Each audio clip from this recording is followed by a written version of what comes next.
Hello friends, तो हमारे आज का टॉपिक है जो एमएससी जूलॉजी फर्स्ट सेमेस्टर के स्टूडेंट के लिए है। यूनिट 4 का फर्स्ट क्वेश्चन से है। यह 12th BSc MSc CSIR net और नेट में पूछे जाने वाला क्वेश्चन से है। टॉपिक का नाम है concept of evolutions and theory of organic evolutions.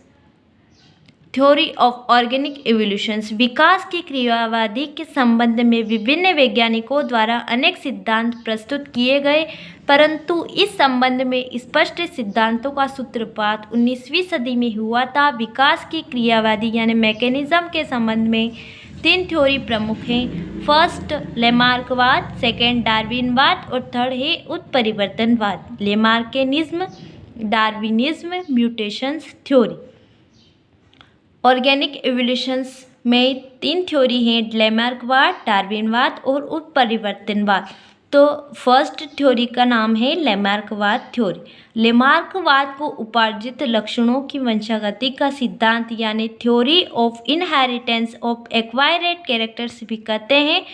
लेमार्कवाद की पुस्तक का नाम है फिलोसॉफी जूलॉजिक, जो 1809 में दी थी। लेमार्कवाद निम्न अवधारणाओं पर आधारित अवधारणाएं हैं जो 4 टाइप की होती हैं। वैसे तो बहुत सारी हैं, पर इसमें 4 टाइप से दर्शाया गया है। वातावरण में होने वाले परिवर्तन के प्रभाव से जीवों की शारीरिक संरचना में परिवर्तन होता रहता है एवं शरीर के ऑर्गन्स का विकास होता है। एनिमल में जिन ऑर्गन्स का ज़्यादा यूज़ करेंगे वे ऑर्गन्स ज़्यादा विकसित होंगे एवं जिन ऑर्गन्स का कम यूज़ करेंगे वो धीरे धीरे विलुप्त या नष्ट हो जाएंगे। लेमार्कवाद की अवधारणाओं के अनुसार वातावरण में होने वाले परिवर्तन के प्रभाव से जीवों की शारीरिक यानी फिजिकल स्ट्रक्चर में परिवर्तन होता रहता है एवं शरीर के ऑर्गन्स का विकास होता रहता है। और सेकंड बोला है उन्होंने, एनिमल जिन ऑर्गन्स का ज़्यादा यूज़ करेंगे, कोई भी एनिमल किसी ऑर्गन्स का ज़्यादा यूज़ करेंगे वह विकसित ज़्यादा होंगे और जिन ऑर्गन्स का यूज़ वो नहीं करेंगे वो धीरे धीरे विलुप्त हो जाएंगे। तो अगला उन्होंने बोला, जीवों के बॉडी व ऑर्गन्स के आकार में ग्रोथ होने की प्रवृत्ति पाई जाती है। जीवों के बॉडी में ऑर्गन्स एवं शेप में ग्रोथ होने की प्रवृत्ति पाई जाती है। जीवों में उपार्जित लक्षणों की वंशागति होती है। अपने थ्योरी को प्रमाणित करने हेतु लेमार्क ने अनेक उदाहरण दिए जो निम्न हैं। लेमार्कवाद के अनुसार उन्होंने प्रमाणित करने के लिए अनेक थ्योरी दी, जैसे जिराफ की गर्दन का लंबा होना, सर्पों में पैर का न होना, जलीय पक्षियों में जलयुक्त पाद का न होना एवं कर्ण पल्लव की पेशियां होना। लेमार्कवाद की आलोचना कुवियर। लेमार्कवाद की आलोचना देखेंगे। लेमार्कवाद की आलोचना कुवियर व विजमान लेमार्कवाद के सबसे बड़े आलोचक थे। लेमार्कवाद की आलोचना में वैज्ञानिकों ने निम्न उदाहरण व प्रयोग प्रस्तुत किए। विजमान ने 20 से 22 पीढ़ियों तक नवजात चूहों की पूंछ काटी, फिर भी नई संतति में न तो पूंछ समाप्त हुई न ही पूंछ की साइज कम हुई। विजमान ने जो है 20 से 22 पीढ़ियों तक नवजात चूहे यानी चूहे की पूंछ काटी, फिर भी नई संतति में न तो पूंछ की साइज कम हुई न ही उनमें पूंछ समाप्त हुई। पहलवान व लुहार द्वारा अपने जीवन काल में अर्जित की गई मजबूत मांसपेशियां अनेक पुत्रों में वंशागत नहीं होती हैं। जो व्यक्ति निरंतर पढ़ने लिखने में अपनी आंखें काम में लेता है उसकी आंखें जल्दी कमज़ोर होती है, जबकि लेमार्कवाद के अनुसार इनकी आंखें और ज़्यादा सुविकसित व बड़ी होनी चाहिए थी। जो विद्वान जो साइंटिस्ट थे उन्होंने बोला था कि जो व्यक्ति निरंतर पढ़ते हैं उनकी आंखें कमज़ोर हो जाती है, लेकिन लेमार्कवाद का कहना था कि उनकी आंखें और बड़ी व सुविकसित हो जानी चाहिए थी। काफ़ी लंबे समय से भारतीय नारियों में नाक व कान छिंदवाने की प्रथा चली आ रही है, लेकिन ये लक्षण एक पीढ़ी से दूसरी पीढ़ी में वंशागत नहीं हुआ है। तो इसके बाद ये नहीं हुआ। इसके बाद अगले जो वैज्ञानिक आए उन्होंने कहा नव लेमार्कवाद यानी न्यू लेमार्किनिज्म, समनर, टोवर एवं मैक्स डूगल ने लेमार्कवाद में परिवर्तन करके संशोधित थ्योरी प्रस्तुत किया, जिसे नव लेमार्कवाद कहते हैं। मतलब लेमार्कवाद ने जो थ्योरी दी थी वह उसे सही तरह से स्पष्ट नहीं कर पाए, तो उसके बाद नव लेमार्कवाद में 3 साइंटिस्ट समनर, टोवर और मैक्स ट्यूगल ने लेमार्कवाद में परिवर्तन करके संशोधित थ्योरी प्रस्तुत की, जिसे नव लेमार्किनिज्म कहते हैं। इस सिद्धांत के अनुसार अंगों के यूज एवं अनुप्रयोग का प्रभाव वंशागत तो नहीं होता है, किंतु बाह्य वातावरण का प्रभाव हार्मोन्स पर पड़ता है एवं ये हार्मोन्स जनन सेल्स को प्रभावित करते हैं, जिसके फलस्वरूप लक्षण वंशागत हो जाते हैं। साथ ही वातावरण में परिवर्तन के कारण कुछ ऐसे भौतिक व रासायनिक परिवर्तन हो जाते हैं जो जर्म प्लाज्म को प्रभावित करते हैं। ऐसे परिवर्तन निश्चित रूप से वंशागत होकर संतानों में प्रदर्शित होते हैं। अगली जो थ्योरी है वह है डार्विनिज्म। डार्विनिज्म को नेचुरल सिलेक्शन भी कहा जाता है। डार्विन ने 1831 से 1836 के बीच बीगल नामक जहाज पर कई द्वीपों को समुद्री यात्रा की। इस यात्रा के दौरान उन्होंने गैलापागोस द्वीप पर रहने वाले जंतुओं में विभिन्नताओं का अध्ययन किया। इस डार्विनवाद की पुस्तक है प्राकृतिक वर्णन द्वारा जाति की उत्पत्ति, यानी origin of species by natural selections. इस बुक में इन्होंने जैव विकास के संबंध में थ्योरी प्रस्तुत की, जिसे डार्विनिज्म या थ्योरी ऑफ नेचुरल सिलेक्शंस कहते हैं।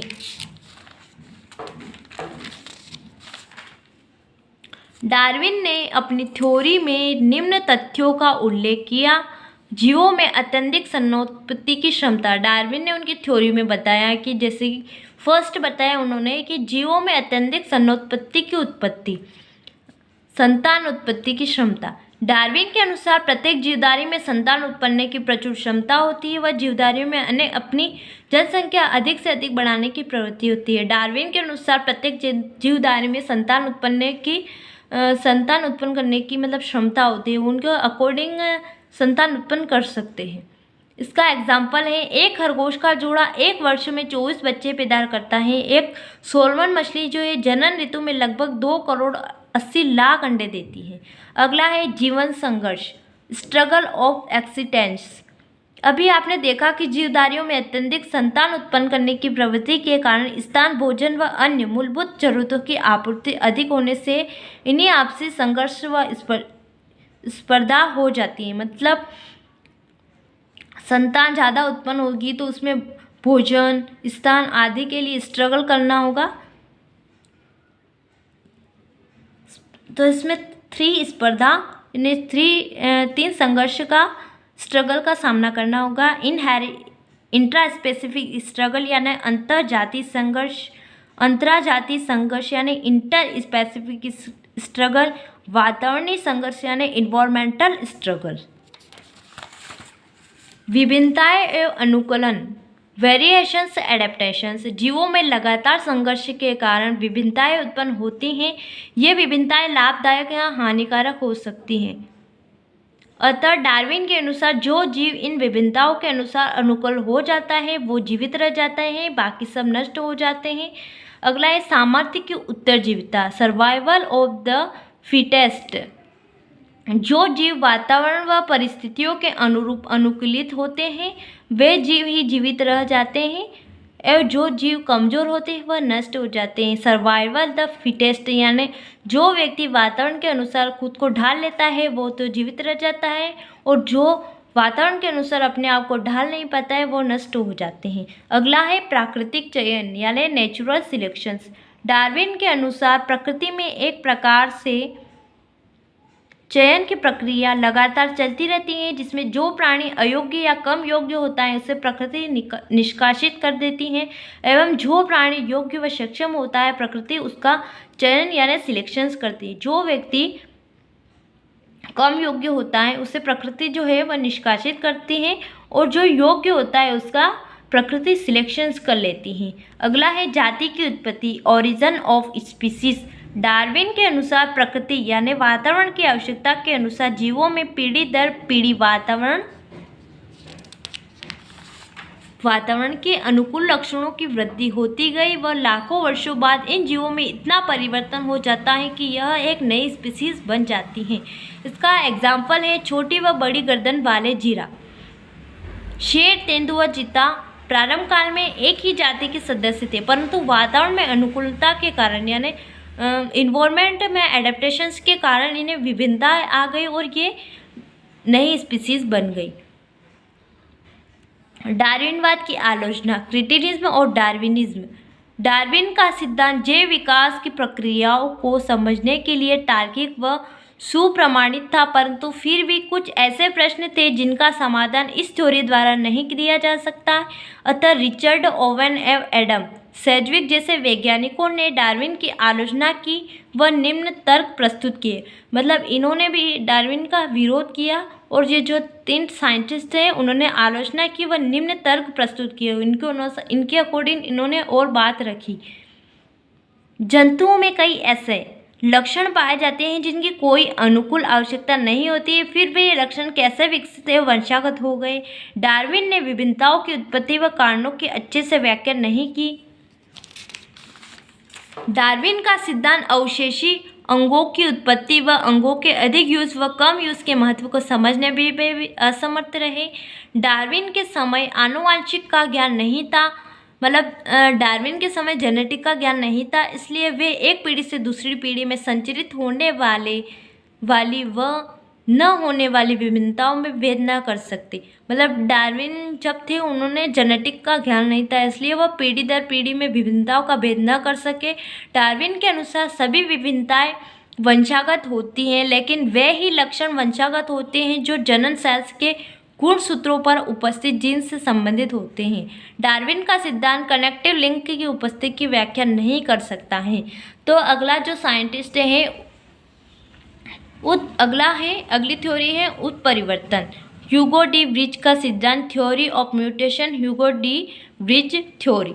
ह्यूगो डी ब्रिज ने इवनिंग प्रिमरोज पौधे पर प्रयोग करते समय पाया कि पौधे पर प्रयोग करते समय पाया कि इस जाति के कुछ पौधे अचानक अपनी जाति के अन्य पौधे से बिल्कुल अलग हो जाते हैं व ये अलग लक्षण आगे वंशागत होकर आने वाली अगली पीढ़ी में चले जाते हैं जो एक नई जाति का निर्माण कर लेते हैं।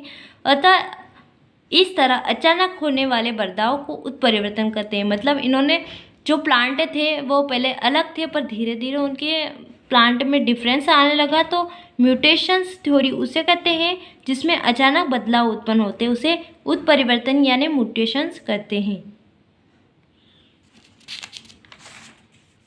डी ब्रिज ने कहा किसी जाति के सदस्यों में विभिन्नता उनमें लगातार होने वाले उत्परिवर्तनों द्वारा होती है। डी ब्रिज के उत्परिवर्तन थ्योरी को निम्न तरह से समझा जा सकता है।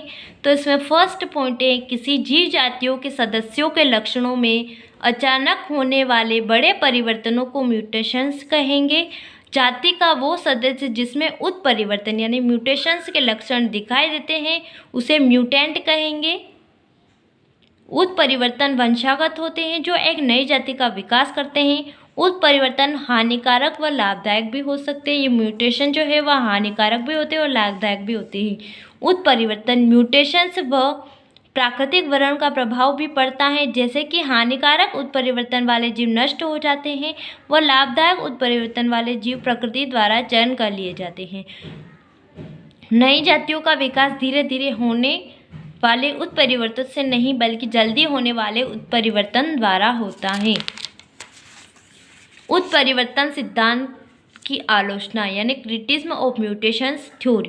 कुछ वैज्ञानिकों ने उत्परिवर्तन सिद्धांत को सही नहीं माना व इसकी आलोचना की। अब इस सिद्धांत को भी सही नहीं माना और इसकी आलोचना की गई और कुछ तर्क प्रस्तुत किए गए कुछ वैज्ञानिकों के जरिए। इवनिंग प्रिमरोज पौधे में मिलने वाले उत्परिवर्तन एक संयोग है जो कि सभी जीवों में नहीं मिल सकता है। जीवों में पाए जाने वाले आइसोलेशंस व डिसकंटिन्यूटी की व्याख्या ये सिद्धांत से न कर सकता। कनेक्टिव लिंक्स के माध्यम से जीव विकास के क्रम को ये सिद्धांत अच्छे से नहीं समझ पाएगा। कनेक्टिव लिंक के माध्यम से जैव विकास के क्रम को ये सिद्धांत अच्छे से नहीं समझ पाया। अगर फ्रेंड्स आपको वीडियो पसंद आया हो तो इसे लाइक करें, कमेंट्स करें, शेयर करना ना भूलें।